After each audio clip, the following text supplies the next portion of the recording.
All right, welcome. We are continuing our discussion, and like I said to any Latter-day Saint who would like to respond, I will put this in the playlist.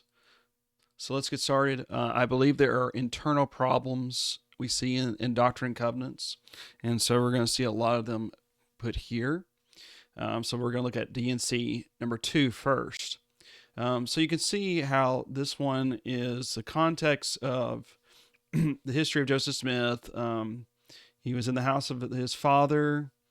It was September 21st, 1823, and Moroni was the last of a long time of historians who made the record that is now before the world as the Moroni was the last of a long line of historians who had made the record that is now before the world as the Book of Mormon who appeared to Joseph Smith at this time. Okay, so here is what the angel said. Moroni, he says, "Behold, I will reveal unto you the priesthood by the hand of Elijah the prophet before the coming of the great and dreadful day of the Lord. And he shall plant in the hearts of the children the promises made to the fathers, and the hearts of the children shall turn to their fathers. If it were not so, the whole earth would be utterly wasted at his coming." And you can see here that he is quoting from Malachi chapter 4, verses 5 and 6. And we see how this prophecy is fulfilled in John the Immerser, the one who was the forerunner for Jesus Christ. And so we see here in Matthew 11, it says, "Now it came to pass, when Jesus finished commanding his 12 disciples, that he departed from there to teach and to preach in their cities. And when John had heard in prison about the works of Christ, he sent 2 of his disciples and said to him, Are you the coming one, or do we look for another? And Jesus answered and said to them, Go and tell John the things which you hear and see. The blind see, and the lame walk, the lepers are cleansed, and the deaf hear. The dead are raised up, and the poor of the gospel preached to them. And blessed is he who is not offended because of me." And as he departed, Jesus began to say to the multitudes concerning John, "What did you go out in the wilderness to see? A reed shaken by the wind? But what did you go out to see? A man clothed in soft garments? Indeed, those who wear soft clothing are in kings' houses. But what did you go out to see? A prophet. A prophet? And yes, I say to you, and more than a prophet. For this is he of whom it is written, Behold, I send my messenger before your face, who will prepare your way before you. Surely I say to you, among those born of women, there is not risen one greater than John the Baptist. But he who is least in the kingdom of heaven is greater than he. And from the days of John the Baptist until now, the kingdom of heaven suffers violence, and the violent take it by force.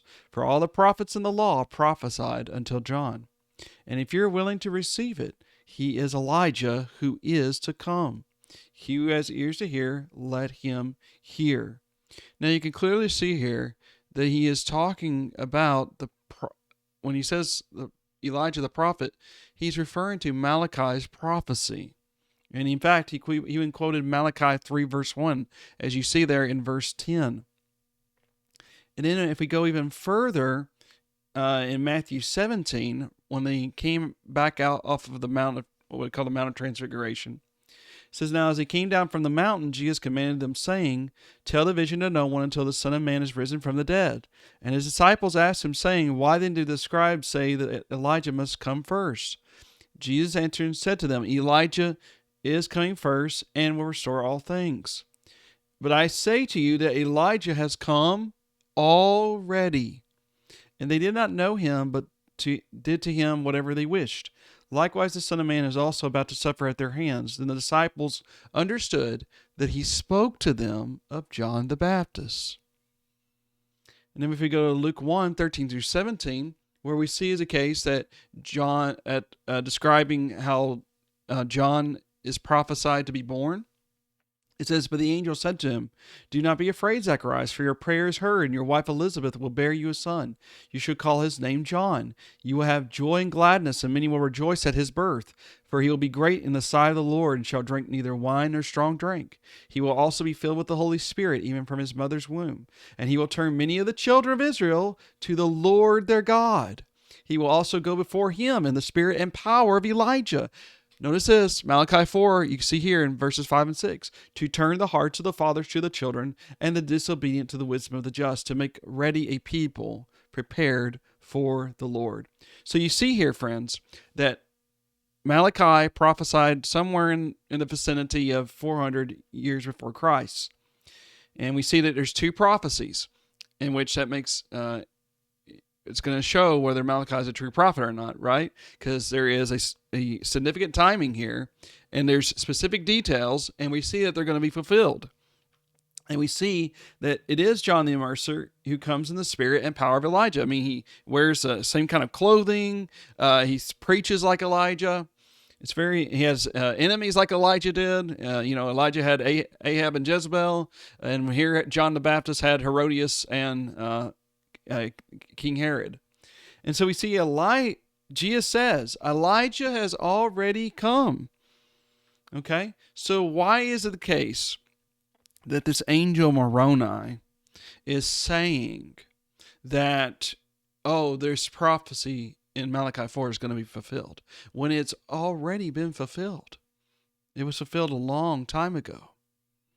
And so that's something that we need to think about, friends. Why does the angel Moroni say in D&C 2 that the prophecy of Malachi 4, 5, and 6, which was given on September 21st, 1823 to Joseph Smith, had not been fulfilled yet, when in fact it had been fulfilled by John the Immerser? And I'll tell you the reasoning behind this, and this is my opinion, but I believe that this was coming from the mind of Sidney Rigdon, who kind of believed in this idea that prophecy should be fulfilled over and over and over again. And I think this is probably one of those. All right, going into Doctrine and Covenants number 3.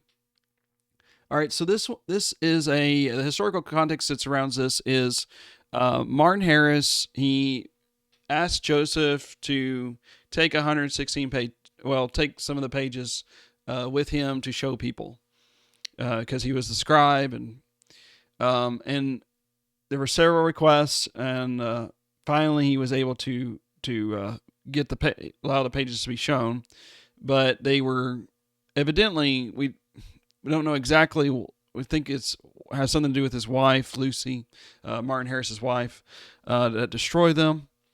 That's the strongest possibility that there is. But any case, there was the loss of the 116 pages. Okay, so that's what we need to understand. So, anyways, it says, and I'll just read this. In June 1828, Joseph Smith reluctantly allowed his scribe Martin Harris to borrow 116 pages of the original Book of Mormon manuscript. And Harris promised to guard the pages and show them only to certain family members, but the pages soon disappeared and have never been recovered. And Joseph sought divine guidance on how to proceed with the rest of the translation, and learned by revelation how to complete the Book of Mormon translation without revisiting the text contained in the missing manuscript. Okay? Now, you can read in the preface of the Book of Mormon, the 1830 edition, at the very beginning. It's pretty interesting to read. I want, if you don't mind, I'll just read it. To the reader, as many false reports have been circulated respecting the following work, and also many unlawful measures taken by evil designing persons to destroy me, and also the work, I would inform you that I translated by the gift and power of God and caused to be written 116 pages, that which I took from the Book of Lehi, which was an account abridged from the plates of Lehi by the hand of Mormon, which said account some person or persons have stolen and kept from me.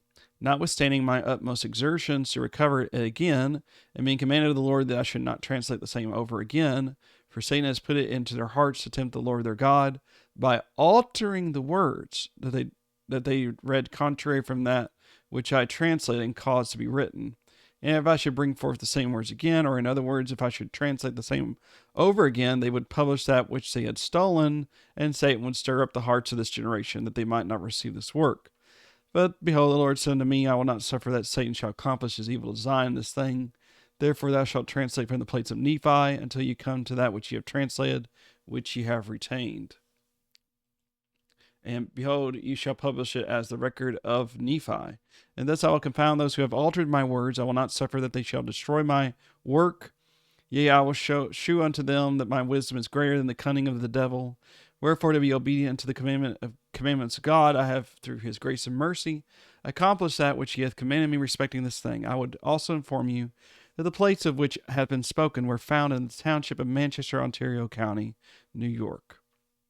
Okay, so you can read about what took place in Lucy Smith. She wrote about it in the biographical sketches of Joseph Smith. If you don't mind, I'm going to just skip some of this part here, but you're welcome to read it for yourself. You can stop the video and read it for yourself.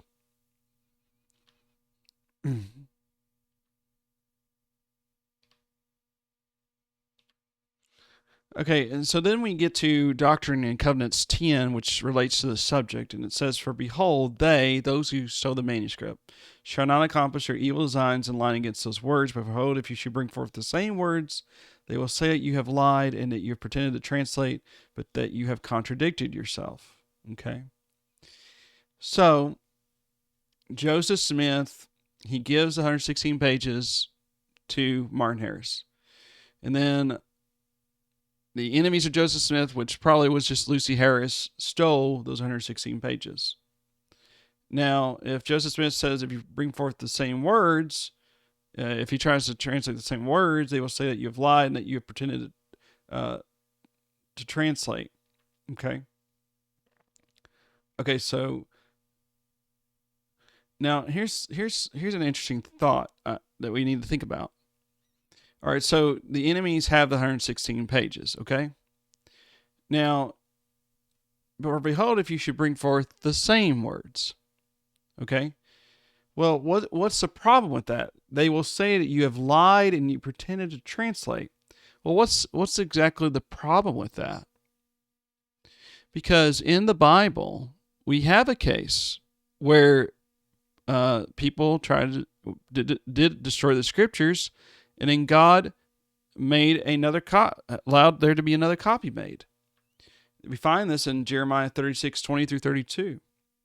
It says, "They went to the king into the court, but they stored the scroll in the chamber of Elishama the scribe, and told all the words in the hearing of the king. So the king sent Jehudi to bring the scroll, and he took it from Elishama the scribe's chamber, and Jehudi read it in the hearing of the king and in the hearing of all the princes who stood beside the king. Now the king was sitting in the winter house in the 9th month with a fire burning on the hearth before him. And it happened when Jehudi read 3 or 4 columns that the king cut it with the scribe's knife, cast it into the fire that was on the hearth, until all the scroll was consumed in the fire that was on the hearth. Yet they were not afraid, nor did they tear their garments, the kings nor any of his servants who heard all these words. Nevertheless, Elnathan, Delaiah, and Gemariah implored the king not to burn the scroll, but he would not listen to them. And the king commanded Jerahmeel, the king's son, Seraiah, the son of Azriel, and Shelemiah, the son of Abdil, to seize Baruch the scribe and Jeremiah the prophet, but the Lord hid them. Now, after the king had burned the scroll with the words which Baruch had written at the instruction of Jeremiah, the word of the Lord came to Jeremiah, saying, Take yet another scroll, write on it all the former words that were in the first scroll which Jehoiakim, the king of Judah, had burned. And you shall say to Jehoiakim, king of Judah, Thus says the Lord, You have burned this scroll, saying, Why have you written in it that the king of Babylon will certainly come and destroy this land, and cause man and beast to cease from here? Therefore thus says the Lord concerning Jehoiakim, king of Judah, He shall have no one to sit on the throne of David, and his dead body shall be cast out to the heat of the day and the frost of the night. I will punish him, his family, and his servants for their iniquity, and I will bring on them, on the inhabitants of Jerusalem, and on the men of Judah, all the doom that I have pronounced against them, but they did not heed. Then Jeremiah took another scroll, gave it to Baruch the scribe, the son of Neriah, who wrote on it at the instruction of Jeremiah all the words of the book, which Jehoiakim king of Judah had burned in the fire. And besides, there were added to them many similar words. So, why would it be a problem for Joseph Smith to retranslate? We have as a case in the Bible where Jeremiah, a true prophet, was able to do so. Now look at this other part. If the enemies altered the words, okay, so, but think about it, friends. So they've been writing on these paper, right? Couldn't you be able to tell where the changes are made? Certainly. And then, if Joseph Smith truly is a prophet from God, he could show a miracle. That's what Deuteronomy 13:1-5 talks about. John 3:2. Rabbi, we know that you cannot do these things unless God do these signs unless God is with him. Okay? And so that's something that he could have done. if there arises among you a prophet or a dreamer of dreams, and he gives you a sign or a wonder, and the sign or wonder comes to pass, of which he spoke to you, saying, let's go after other gods which you have not known, let us serve them. You shall not listen to the words of that prophet or that dreamer of dreams. Okay, so you see there. We see as a case that also a prophet was not only to show us, could show a sign, but he was to be in agreement with previous revelation. And Joseph Smith was not in agreement with previous revelation. When he gave that King Follett sermon, he changed the theology. He started teaching polytheism. And so he started teaching there was many gods.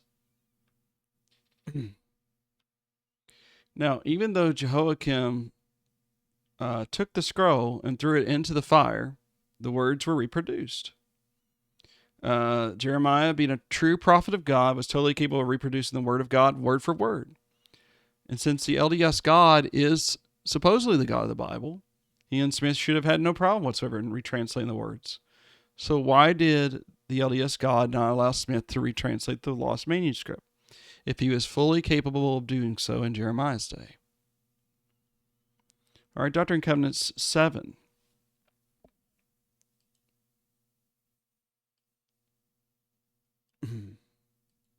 So this is where they talk about John the Apostle.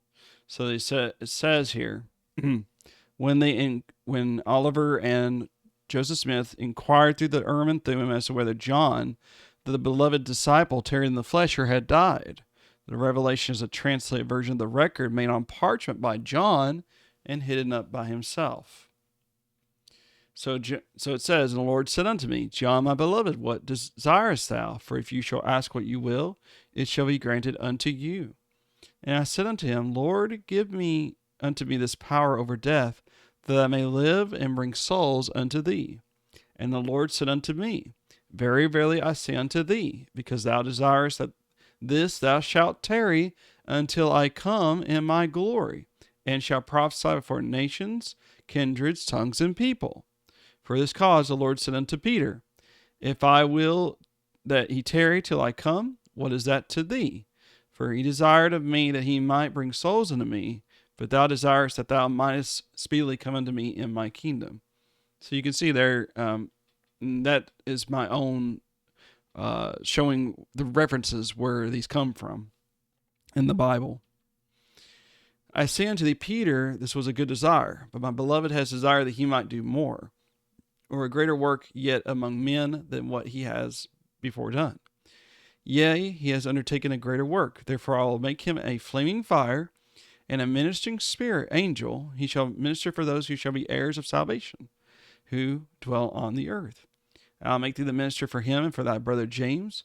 And unto you three I will give you this power and the keys of this ministry until I come. Verily I say unto you, you shall both have according to your desires, for you both joy in that which ye have desired. Now, we know that this is taken from John chapter 21. Okay. Now, I'm going to skip a little bit of this, if that's okay. Talks about what Peter's death would be, what signified what kind of death he would die. And then it says in verse 15, Then Peter turning around saw the disciple whom Jesus loved following, who also had leaned on his breast at the supper, and said, Lord, who is the one who betrays you? Peter, seeing him, said to Jesus, But Lord, what about this man? Jesus said to him, If I will that he remains till I come, what is that to you? You follow me. And please notice this very carefully. Then this saying went out among the brethren, that this disciple would not die. Yet Jesus did not say to him that he would not die, but if I will that he remains till I come, what is that to you? This is the disciple who testifies of these things and wrote these things, and we know that his testimony is true.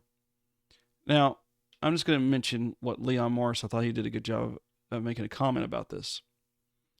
He says, John proceeds to deal with an error that had arisen. A report went out among the brethren. This report was that the disciple would never die. He would live right through until the day when Jesus would return again. One can see how such an interpretation would arise, but John wants his readers to be clear that it was an interpretation. It was not what Jesus had said. He did not say he will not die. He only asked what it mattered to Peter if in fact this man were to remain alive until the return of Christ. John wants us to be clear on what Jesus said and what he did not say.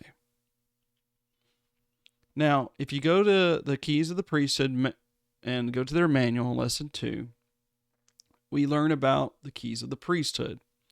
Now, since the Latter-day Saints know about this, if you don't mind, I'm going to skip a little bit of this. So one of the things they talk about is this. What is the difference between the priesthood and the keys of the priesthood? The priesthood is the power or authority of God. The keys are the right to use this power or authority in specific ways. Who holds the keys of the priesthood? And it says Jesus Christ has always held all the keys of the priesthood. When he first called his 12 apostles, Jesus gave all of them the priesthood. Before he was crucified, Christ gave the keys of the priesthood to Peter, James, and John. This was done on the Mount of Transfiguration. However, in the centuries that followed the death of the apostles, notice this, these keys were lost. And before men could exercise the priesthood again, these keys had to be restored. For this reason, the Lord sent Peter, James, and John to the prophet Joseph Smith to restore the Melchizedek priesthood and the keys of that priesthood. These sacred keys have been given to all the apostles and prophets of the church and are held by the prophet and apostles of the church today. Now, I want us to really think logically here. You're going to have to put it on your thinking cap. Okay? So it says they said the priesthood is the power or authority of God. The keys are the right to use this power or authority in specific ways. Okay? So let's put this into a logical syllogism. All persons who are given the keys of the LDS priesthood by Jesus Christ are persons who have the right to use the power and or authority in specific ways. Peter, James, and John were given the keys of the LDS priesthood by Jesus Christ. That's what the claim is made by one of their presidents, Joseph F. Smith. Therefore, Peter, James, and John had the right to use the power and or authority in specific ways. All right, let's move on. Notice what it said in that website. However, in the centuries that followed the death of the apostles, the keys were lost. And before men could exercise the priesthood again, these keys had to be restored. All right, notice with me the argument then. If all authorized persons who were given the keys of the LDS priesthood died, then the keys of the LDS priesthood became lost. The apostles were authorized persons who were given the keys of the LDS priesthood died. And that's claimed by the LDS. Because this is however, in the centuries that followed the death of the apostles, these keys were lost. Therefore, the keys of the LDS priesthood became lost. Okay? Now, let's go a little bit further. We got to keep our thinking cap on. All persons who are given the keys of the LDS priesthood are persons who have the power to use their power and authority in specific ways. Peter, James, and John were given the keys of the LDS priesthood. Therefore, they were given the right to use the power or authority in specific ways. However, in the century that followed the death of the apostles, these keys were lost. And before men could exercise the priesthood again, these keys had to be restored. If the keys of the LDS priesthood became lost, then what? Then all authorized persons who were given the keys of the LDS priesthood died. Right? If the keys of the LDS priesthood became lost, then all authorized persons who were given the keys of the LDS priesthood died. John the Apostle, who was an authorized person, who was given the keys of the LDS priesthood, did not die. And that claim is made by Doctrine and Covenants 7 and 3 Nephi 28, 1 through 12. So if the keys of the LDS priesthood did not become lost, then there was no reason for Joseph Smith to be the instrument in bringing about the restoration of the true gospel and all that entailed. Now, if John the Apostle, an authorized person, was given the keys of the LDS priesthood, did not die, then the keys of the LDS priesthood did not become lost. John the Apostle, an authorized person who was given the keys of the LDS priesthood, did not die. Therefore, the keys of the LDS priesthood did not become lost. You see, friends, there is two horns of dilemma you can take on this. You have to take on this. In either way, there's trouble. On one hand, you have, is the LDS Church willing to claim that John is over 2,000 years old? Why has John remained silent over the many centuries when he could have corrected the apostasies and or problems that have arisen for over 2,000 years? Why was Joseph Smith used when John was still alive? But then further, you could take the other horn of the dilemma. It contradicts the cardinal doctrine of the restoration of the LDS priesthood because not everyone died. Therefore, there was no reason for the LDS priesthood to be restored. So I think you can see here, let's go through it one more time. All persons who are given the keys of the LDS priesthood are persons who have the right to use the power or authority in specific ways. Peter, James, and John were given the keys of the LDS priesthood by Jesus Christ. Therefore, Peter, James, and John had the right to use the power or authority in specific ways. If all authorized persons who were given the keys of the LDS priesthood died, then the keys of the LDS priesthood became lost. The apostles who were authorized persons who were given the keys of the priesthood died. Therefore, the keys of the LDS priesthood became lost. If the keys of the LDS priesthood became lost, then all authorized persons who were given the keys of the LDS priesthood died. The keys of the LDS priesthood became lost. That's what the LDS website says. Therefore, all authorized persons who were given the keys of the LDS priesthood died. And if the keys of the LDS priesthood became lost, then all authorized persons who were given the keys of the LDS priesthood died. But John the Apostle, who was an authorized person who was given the keys of the priesthood, did not die. Therefore, the keys of the LDS priesthood did not become lost. Friends, if you were to put this in what we call the square of opposition, where you have all is, all something, no something, some something, some not something. Basically, put it in a simple manner. We would say all authorized persons who were given the keys of the LDS priesthood died. That's claimed by the LDS. I mean, it says that it said, if you want me to read it again, I don't mind going back up here to that. However, in the centuries that followed the death of the apostles, these keys were lost. And before men could exercise the priesthood again, these keys had to be restored. Okay?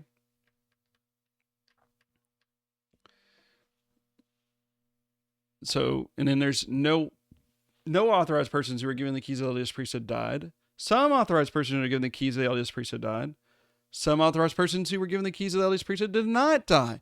And that's also claimed by the LDS because they talk about the three Nephites in 3rd Nephi, but also John. And that contradicts one another, friends. Friends, I love you enough to tell you the truth that this is built on, sadly, a foundation of lies. And we want people to come to the knowledge of the truth. That's what we truly desire. Now I'm going to stop it here, and I'm going to begin to the next video.